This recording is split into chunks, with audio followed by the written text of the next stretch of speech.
This is George from High Tech Legion. Beginning with Switch A10 and the original Phantom, we've seen NZXT really do some evolutionary things in terms of cases, especially in bringing mainstream water cooling into a mainstream case. We recently looked at their new Phantom 630, which is an ultra tower, which was an absolute marvel in engineering, especially at its price point, really giving a great combination of versatility for water cooling and fantastic airflow if you're going to be air cooling. Today we're going to take a look at the little brother of the Phantom 630, the Phantom 530.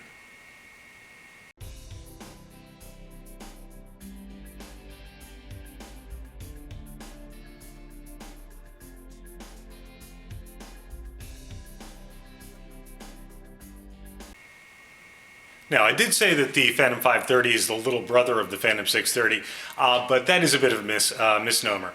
The 530 is a full tower case, and it's a true full tower case. It stands at 480 millimeters high with the dress kit Phantom guys. Now, as you see, we're taking a look at the black edition today. However, it does come in white and red as well. The Phantom styling actually lends itself very, very well to colors, and if you see the pictures of the white and black on the website or in this review, you will see that it's really a great looking case. Now, the 530 does retain the distinctive Phantom styling with the angular top and the angular front, as you see. However, it has been fine-tuned a bit. You can see it's a little bit more curved, a little bit smoother looking than we've seen, especially from the original Phantom, which was very, very angular. You've got the open space right down in the front for your intake with the dust screen on the front. The flip open door, which behind it has 3 optical bays, come out very, very easily. Quick snap, and they're out. And we'll go right back in just as simply. Now, it's done in a very shiny black, piano black, really great quality finish on the case itself. Very similar to an automotive type finish. Like I say, great looking case, not a flaw in the finish absolutely anywhere. So you've got the distinctive Phantom looks, but once again, it's been brought forward, it's evolved into a much more classic looking case than we've seen from the angular Phantoms in the past. Now, moving up top, taking a look, once again, the angle is continued up top, as you can see. And you've got an entirely open top, as you see here. Now, that's going to be great for airflow. You're going to get a lot going. But you also see you've got a lot of room up here in the dress kit itself. So you're actually going to be able to fit fans on top of the chassis itself and in this area. That's going to be big if you are doing radiators up top, that you're going to be able to mount fans up top. So you're going to be able to do a push-pull, or you can conversely just mount the fans up top. You can mount the radiator up top. It's going to save you some room underneath, so you're going to have a bit more clearance. Now, taking a look, you've got a 3-speed fan controller over on the left. And reset button, power button built right into the nose, as you see here. 2 USB 3.0s and your front audio header. Now, nice thing over here, you've got the trim is actually done in matte black, as you can see, and runs down the entire nose on the side. So, good looking top, as you see here as well, with some great functionality. Over on the left side of the Phantom, as you can see, we've got a nice big window on the side, so you're definitely going to be able to show off your build in the Phantom 530. Over down below, you've got a grill here and mounting for an optional 140 millimeter fan. So you are going to be able to get some extra cooling if you so desire. Once again, done in all gloss black, really nice looking finish all around on the Phantom 530. Heading around the back, as you see, 140 millimeter fan comes included. As you can see, slotted screw downs, so the fan can actually be moved up and down to suit your needs. Also slotted for a 120 millimeter fan should you want to change that to a 120. I/O and PCI knockouts, as well as the PSU knockout right here. Now, over on the right here, you see you've got 2 tubes, or I should say 2 grommets, 4 tubes should you be doing liquid cooling with anything external. Also, you'll notice you've got slotted openings above and below, which can be used for mounting a reservoir in a liquid cooling system. The right side of the case is just a plain panel with the glossy black finish. Once again, really good looking finish on this side as well. The bottom of the Phantom 530 first off features 2 removable dust filters. One for the power supply, obviously, so they just slide right out back into place, and one for 2 two 120 millimeter fans, which of course are optional. And when we get inside, you'll see you can also mount a 240 millimeter radiator right there. You've got some nice feet. Give it some good clearance, so you will be able to get decent air intake from underneath, or exhaust, of course, be able to breathe freely. And the feet are rubber padded to reduce vibration. Going a little deeper in, the nose of the Phantom is pressure fit, so it will come off with a tug at the bottom. And pressure fit clips will release. And nose comes off in one solid piece. See here, you've got your LEDs for the front light and 200 millimeter fan, which is included for intake. Now, this is also drilled out for two 120s or two 140s, so you can use a radiator up front as well, or you can change out your fans to whatever you'd like in terms of intake. Now, you've got your optical drive bays right up top. As you can see, one continuous cutout, no bars between them, so you can fit dual bay or triple bay products without a problem. The top of the Phantom comes off in the same way. Simple clips, so pull up, pop out. As you can see, 2 clips up front and 4 clips in the back. Now, I will tell you, I did have some problems with one of the clips coming out, so I did have to open it up and actually help it out from the inside. It would not pop out on its own without damaging the top. So just take some extra care. If you do need to open it up and go from the inside, squeeze them together. As you can see here, give it a squeeze and get it through, then take the extra care and do that. Now, taking a look at the top itself, once it's opened up, as you can see, you've got space for two 200 millimeter fans, or 2 140s, or 3 120 millimeter fans. Now, big deal here once again, radiators. You can do up to a 360, you can do a 280, which means if you are looking to do an AIO, you can use the best AIO on the market, which happens to be NZXT's X60, and it'll bolt right in. So you do have room to work with. Like I say, you can do the fans on top, you can do the radiator on top of this plate right here, so that you will have more room inside to work with. But you've got some great options for airflow right here, as well as some great options for liquid cooling. Now, behind the motherboard tray, as you can see, you've got 26 millimeters to work with back here of cable clearance. So you've got a good amount of room to work with, as you can see. Also, your hard drives mount from the back into the cages. The cages themselves are modular and will also be fastened in from the rear. Going back here, like I say, you've got 26 millimeters of room to work with. Everything is grommeted, as you see here. Fan hub right here, 3-speed fan hub, which will take one power in and is able to power all the fans in the case. Now, over here, you have got the SSD tray. Very cool little thing that we saw in the 630 as well. So you can actually mount an SSD right in the back of the motherboard, as we'll take a look at during the installation. So good looking back of the case, a lot to work with and very simple to work with. Just to quickly focus on the hard drive cages themselves, just wanted to bring to your attention thumb screws in the back, get a closer look at them. All of the hard drive cages, when they're removed, they do secure from the rear with these thumb screws, as you see here. So we'll go through, when we're taking hard drive cages out, you will know once they go back in, they do lock back into place with the thumb screws. Moving to the inside, looking at the floor, you've got good airflow opening for the PSU itself. 6 feet with rubber vibration dampers for the PSU to sit on. Very sturdy, nicely laid out. PCI expansion slots, all done with thumb screws, covers, and of course use the thumb screws to secure your PCI expansion cards in there. All of your cabling, very good length. You can have no trouble as far as cabling length getting to anywhere in the case on your motherboard for your front I/O, as well as all your switches and USB 3 cable. HD audio as well, and power for fan controller, which is going to control all the fans. And you've got a couple of fan cables coming in as well. So good looking bottom and cable routing. Moving up, taking a look at the motherboard tray itself. First off, the entire inside of the case and motherboard tray are done in the same gloss black as the outside, so you've got a really good look inside the case.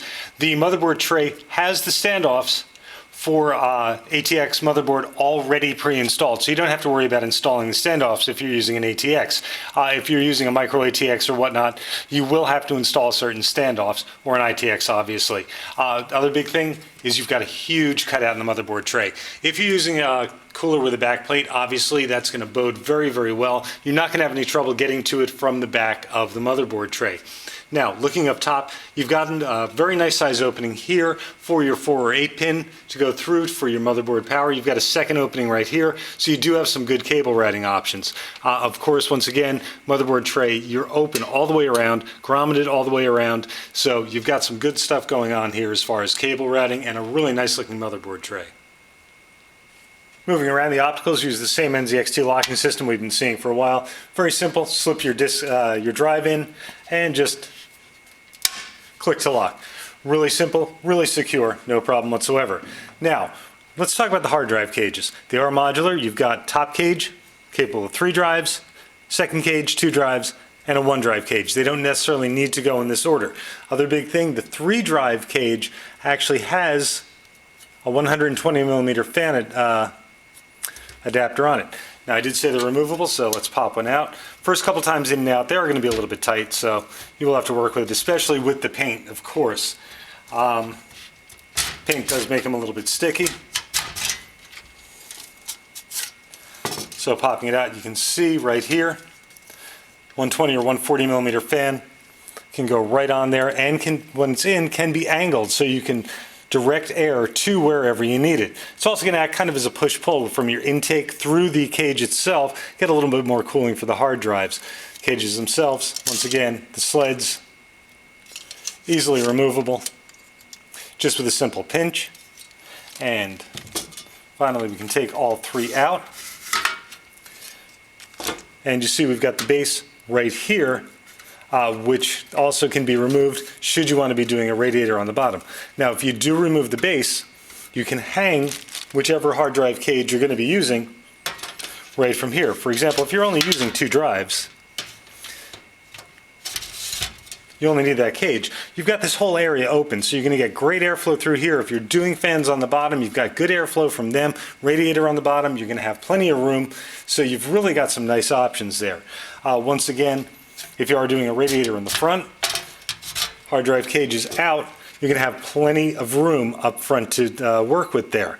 Now, of course, that does pose a little bit of a problem as far as drives. If you're doing quite a bit of drives, it is going to pose a little bit of a problem trying to do the front. But you do have the room, you do have the options, and you've got a lot of ways to work around it and a lot of room to work with.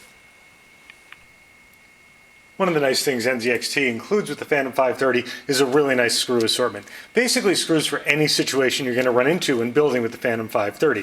You've got your zip ties, a couple of extra motherboard standoffs with a standoff tool, drive screws for every conceivable type of drive, obviously your motherboard screws, etc. But what's really nice is they give you a very nice assortment of fan screws, which can also be used for radiators.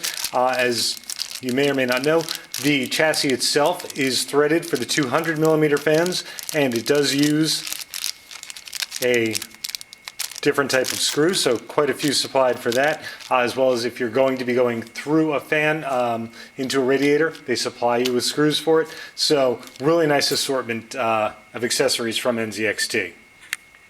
So now that we've got it stripped down, we can start putting it back together. First off, let's put in the power supply. As you can see, you've got the holder right here. It'll slip right underneath, right into place, and you put your 4 screws in, you're good to go. Next, we'll get the motherboard mounted up, pop in the I/O plate,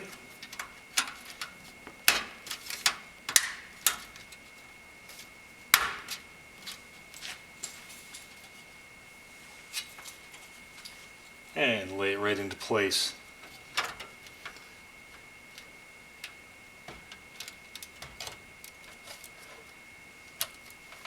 And you got perfect lineup on the standoffs, so we'll just put the 9 screws into place and the motherboard is in. Motherboard went in obviously without issue, and as you can see, All looking good. We're using a Fantex cooler here, about 163 millimeters tall. You've got 183 millimeters of clearance for a CPU cooler in the Phantom 530. That's a tremendous amount. So you're going to be able to fit just about anything in here. Like I say, 183 millimeters. So if you are wondering, is XYZ cooler going to fit? Just take a look at the height, and you know you've got 183 millimeters to work with. So if it's less than 183 millimeters, yes, it'll fit. I've never seen anything over about 168 millimeters tall, so you've got a good cushion there. A lot to work with. Next, put in the GPU. And I'm actually putting in an EVGA GTX 770 classified, which is an oversized GPU. Runs right about 280 millimeters in length, so a little bit bigger than a Titan, a little bit bigger than a GTX 780 Ti, and as you can see, obviously, ton of room. There's 449 millimeters of space. If you've got no hard drive cage installed in this area, 310 millimeters with a cage installed, so you've got a tremendous amount of room for the GPU, as you can see. One of the things might sound silly that I do want to note, with the top off, you've got full access from the top to the motherboard and motherboard tray. Makes wiring up stuff on the top of your motherboard very easy, especially the A-pin. Once I say, again, with the cutout right here to route the cable through, you can actually work very easily working from the top. So nice thing to do, have top of the case off while you're doing the build. Getting started on the storage options. First, installing an SSD in the tray behind. Thumb screw comes out, slides up and off. We'll then line up with your drive, and you can screw it right in with the 4 screws. Once drive's attached to the plate, simply put it into place, slide down, it locks, in goes the thumb screw. Now, surprisingly, we've seen before in the Phantoms, you do get decent airflow back here. The drive does not get too hot. Something to keep in mind, though, your SATA cable has to be a straight end. You cannot use the angled end of the SATA connector. So just keep that in mind. Obviously, if you're trying to use the angled end, it's going to hit the motherboard tray itself, and you obviously don't want that to happen. So straight end will go right in.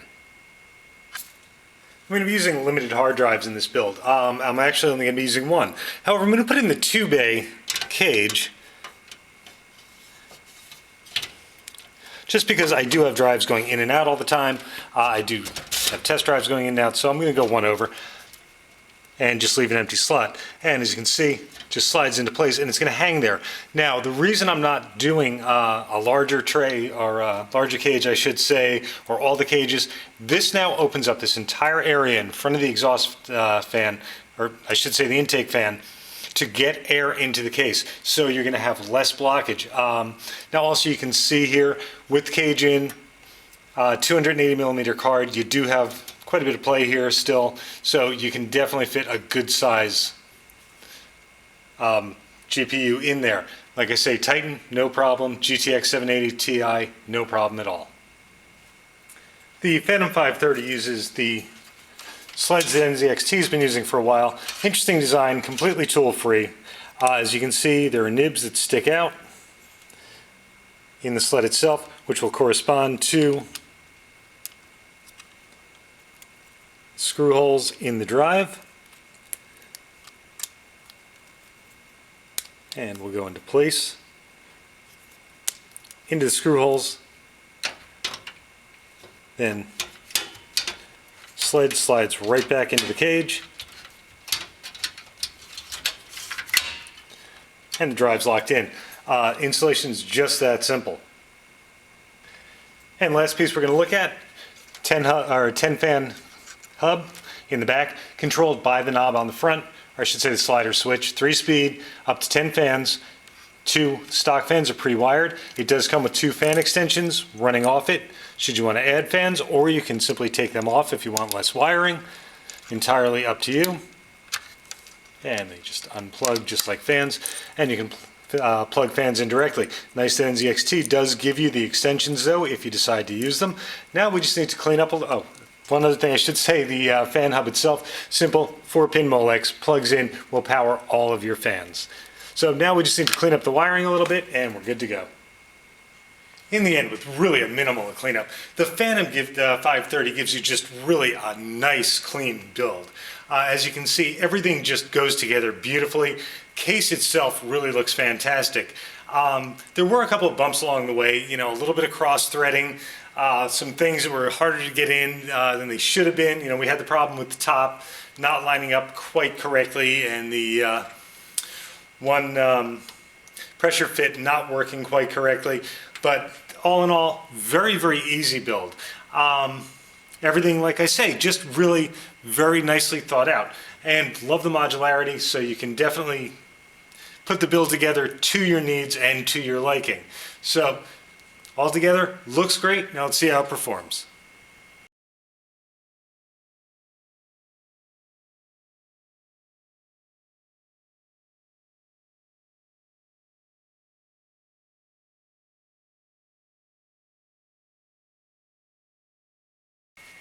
The performance and airflow with the Phantom 530 was actually very, very good, especially as far as the GPU is concerned.